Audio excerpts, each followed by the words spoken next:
Well बावलो कैसे हो। After a long time Prabhas का बाहुबली वाला स्टारडम की बू आ रही है एंड सिर्फ बाहुबली तक की ग्लोरी ही रिवाइव नहीं होगी, प्रतीत ऐसा हो रहा है कि बाहुबली का भी 2 गुना ऊपर का लेवल देखने को मिल सकता है। एंड मैं ये इतने ट्रस्टली कैसे बोल सकता हूँ, जस्ट बिकॉज ऑफ प्रभास है इसलिए नहीं बोल रहा हूँ, नाम संदीप रेड्डी वांगा भी जुड़ रहा है इसलिए बोल रहा हूँ, क्योंकि प्रभास हमें वही arrogant attitude alpha male character देखने को मिलेगा ही मिलेगा और इन सभी खूबियों का इस्तेमाल वांगा रेड्डी भी करेंगे ही करेंगे जिन पे वो माहिर है। लेकिन वांगा रेड्डी का अपना स्टाइल है, एक अल्फा मेल कैरेक्टर को कैसे इस्तेमाल करना है, उसका एटीट्यूड एंड एरोगेंट कहाँ कैसे कैसे निकाल कर लाना है, Vanga knows very very well. क्योंकि ये एरोगेंसी एटीट्यूड जॉनरा हम वांगा की Arjun Reddy, Kabir Singh and super duper blockbuster Animal movie में बखूबी देखकर आ चुके हैं उनके मेन लीड एक्टर्स पर। तो प्रभास को तो हम जानते ही एक्शन सुपरस्टार के नाम से हैं, जहां एक्शन मासी मूवी का नाम आएगा उसमें प्रभास एकदम बेहतरीन चॉइस होगी फिट बैठने के लिए, जिसको फिट वांगा साहब बैठा रहे हैं इजीली। सो स्प्रिट का ऑडियो अनाउंसमेंट टीजर आ चुका है, जहां हमें विजुअली कुछ भी देखने को तो नहीं मिल रहा है, सिर्फ ऑडियो ही मिली है और ऑडियो से ही हमें सारे सीन प्रतीत भी हो रहे हैं कि मसाला कुछ इस हद तक स्क्रीन्ड देखने को मिलने वाला है।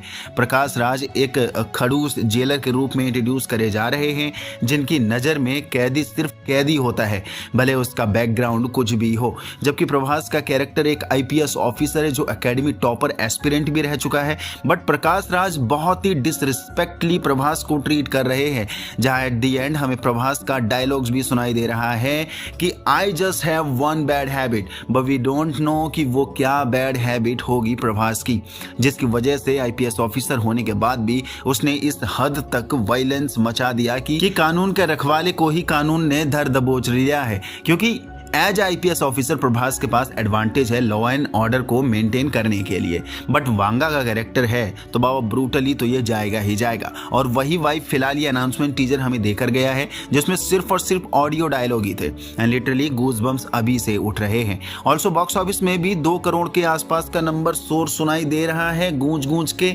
बाकी तृप्ति दिमरी देखने को मिलने वाली है एंड वांगा रेड्डी हमें फिर से bold and unfiltered scene provide कर सकते हैं या करने वाले हैं। बाकी विवेक ओबेरॉय का नाम भी देखने को मिल रहा है, जो कहीं ना कहीं बॉबी देओल वाला विलेन एंगल सेट करने की कोशिश कर रहे हैं, जस्ट लाइक एनिमल, जहां definitely Vivek Oberoi as villain पूरा इंडस्ट्री हिला सकता है और शायद विवेक ओबेरॉय को बॉबी देओल के मुकाबले ज्यादा ही स्क्रीन टाइम देखने को मिल सकती है इस बार।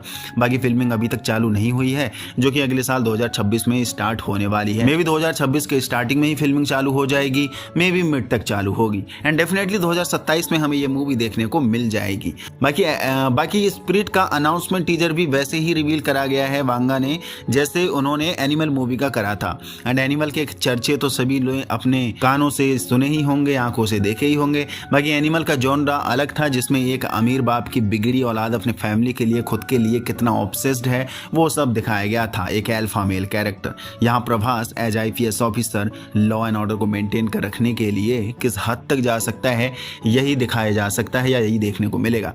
फिर चाहे क्राइम करने वाला कितना ही बड़ी हाई प्रोफाइल का क्यों ना हो, प्रभास उसकी धज्जियां उड़ा के रख देगा। तो इसी के तहत शायद प्रभास का जेल वाला मोमेंट देखने को मिल रहा होगा, जो हम अनाउंसमेंट टीजर ऑडियो में सुन रहे हैं। तो ये था मेरा रिव्यू, मेरे ओपिनियंस, मेरे थॉट, मेरा एक्साइटमेंट इस मूवी को लेकर। आपके क्या एक्साइटमेंट है, क्या है ओपिनियंस, क्या है आपका रिव्यू, क्या है आपके वर्ड, जरूर बता के जाने नीचे कमेंट बॉक्स पर। क्या प्रभास और वांगा की ये जोड़ी रणबीर कपूर और वांगा जैसी जोड़ी हाई फाई साबित होगी या नहीं? यहाँ तक पहुँच गया हो तो आपको वीडियो पसंद है तो लाइक कर दीजिए, नहीं तो चैनल को सब्सक्राइब कर दीजिए।